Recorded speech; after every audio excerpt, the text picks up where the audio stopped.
How many times have you died? Well, I've been clinically dead 3 times, but I've had 4 experiences, what you would call near-death experiences. And what did you learn through these near-death experiences? That to even conceive that you're going to die is an insane thought. No one dies.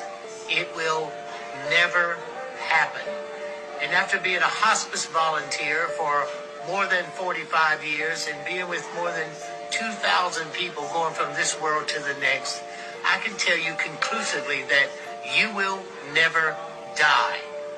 And when that comes into your thought pattern as a place of value, then you start to really look at who you are and what greatness you can achieve in your life when you are going to be you forever. Because think of how long forever just got if you're never going to die. How sure are you of what you just said? I'll say it again. After being dead more than 4 times, or struck by lightning and dead for 28 minutes, open heart surgery, brain surgery, open heart surgery. Those are near-death experiences except for the lightning strike. And then after open heart surgery, I had to be resuscitated 3 times. That's dead. No pulse, no respiration, no EKG. And after dying with thousands of people and studying death for now more than 45 years, unequivocally, without question, you will never die. And why? You are a great, powerful, and mighty spiritual being with dignity, direction, and purpose. So the only thing that can ever possibly go wrong in your life is you let something affect your dignity, which skews your direction and your purpose. And that's where every one of you are who thinks you're going to die. So get over it. So what happens? You're struck by lightning, you die. You have cancer, you die. Whatever happens, you die. Tell us what happens immediately after that moment. Okay? Once again, nobody dies. What happens is your spiritual ethereal self releases from the meat sack. The body. The body. And then you enter a level of consciousness like peeling an onion, taking away those layers and layers and letting go. And then you have relief, no pain. Remember, being struck by lightning, I was paralyzed, and the fire that came through the room burnt my eyes. I couldn't see. I lifted out of my paralyzed, on fire, burning body. I had no pain. I could see. I could look what's around me, acclimating. And then down a tunnel to a place of bright, brilliant, beautiful light with a silvery, shimmery essence to it that I can only describe using the word sensual. In the ethereal spiritual world, the sensual nature of you is what you permeate and feel. Your connection to the divine and the divine's connection to you. And then you have the single most important point. You have the panoramic life of you. The near-death experience, everyone has a life of you, book of judgment, the hall of records, all of this. This exists. You see your entire life pass before you in a 360-degree panorama. Watch yourself from a second-person point of view as though you were your own best friend. So you see how silly you are. And there's just a best friend, so you're not being judged. Then you literally become every person that you've ever encountered. And you feel the direct results between you and that person. You become them. So what's the greatest takeaway of that system? Is paying attention to why you're doing it. Because if you pay attention to the reason for why the action you're taking, it's never what you're doing, it's why you're doing it that matters. What I have learned is to set in motion and look at the reasons why I do things and make sure I'm not petty, make sure I'm not selfish, and make sure the reason I do it is for the betterment of all of us instead of being a bully, jackass, brute, tough guy.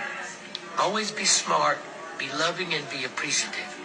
And keep your dignity intact, because if you think you're going to die, then somebody can scare you with the lack of knowledge you have of what's next. You cannot scare me. So when you look at why you do things or why you have done things, can you give us another example that people can relate to, that they can apply in their daily life? The most important thing about looking at how do you apply the panoramic life review to your daily life, think of this. The measurement of your existence, and I hope some of you have a religious tone. I don't know how to phrase this other than this. That when you look at the value of your life, 360 degrees, second person point of view, and then being every person that you've ever encountered, you're going to know the reason why you did what you did. Because you're them. You could have just hurt their feelings because you were mad. Well, you're going to feel that anger. You're going to feel that hurt. Or you could have said something to them that made them angry and mad, but it was you trying to help them and to care about them and to appreciate them. Well, when you feel them, you're going to feel that place of where you came from and how they felt. Always remember, it's never what, it's why. So why I'm doing these videos is the guy who's doing this, I love him and appreciate him because he's a great warrior and a great person. And I hope that every one of you that listens to this, remember, I love you and I appreciate you because I love and appreciate me. Are we all the same? Are we all one? Are we all God? So a lot of times people say, are we all one? Are we all the same? Are we all God? Well, what's the most important thing to remember about that is we in this particular form, this particular dimension, this third dimensional reality, we are the golden ones. Everybody wants to be us. So all the aliens, extraterrestrials, interdimensional, Satan worshipers, all that, they all want to be us. They're all jealous and envy of us because we are the golden divine ones. Great, powerful, and mighty.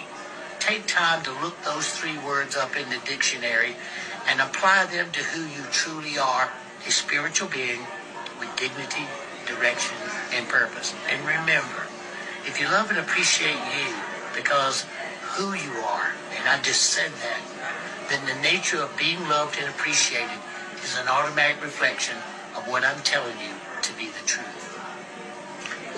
Any last words? You're not afraid of dying, are you? Well, any last words? Am I afraid of dying? How can I be afraid of something that never happens? It will never happen. Never. Get over the fear complex.